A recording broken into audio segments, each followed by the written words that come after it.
I will tend to wear bright clothes quite often. When I became Home Secretary, I put away the bright clothes and I had to compose my face in public. Because you can imagine what it's like if you're the Home Secretary and, you know, some horrible things happened, a child's been killed or something, you are sort of grinning from ear to ear. So you sort of have to train yourself to be quite serious.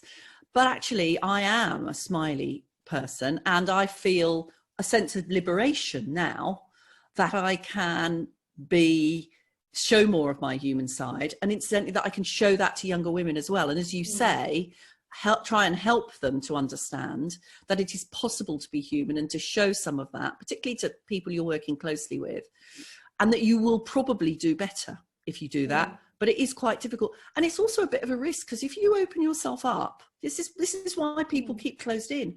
If you open yourself up, you're providing almost a sort of flank, dare I say it, on which somebody can attack you. But you're also demonstrating to people that you are that human being. So I think it's probably worthwhile doing. And you can imagine young women, because I always have such huge kind of positive feelings about this next generation, because they do seem so much more emotionally literate and not prepared to put up with this stuff. But you can think it's just the way to poor mental health as well. If you're kind of doing this, you know, kind of I am impervious and a different human being to everyone else, it's not going to be great for you. No, it isn't. And it also is not a real role model, because, you know, I think about Margaret Thatcher, for example.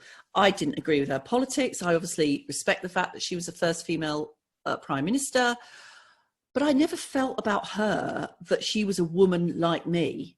You know, I mean, I'm sure she was, but I didn't feel to myself, this is a woman who's sort of trying to balance her work and her family, worrying about, do I look okay, whilst not spending all her time thinking about her appearance.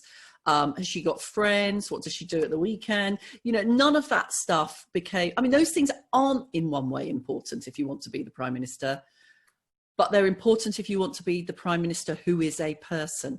And I think actually we're much better at letting men show those sides than we are at letting women show them. Because, you know, a male Prime Minister will sort of go, oh, Boris Johnson's got a baby, oh, that's lovely. But for women, that would be much more difficult to open yourself up like that, I think.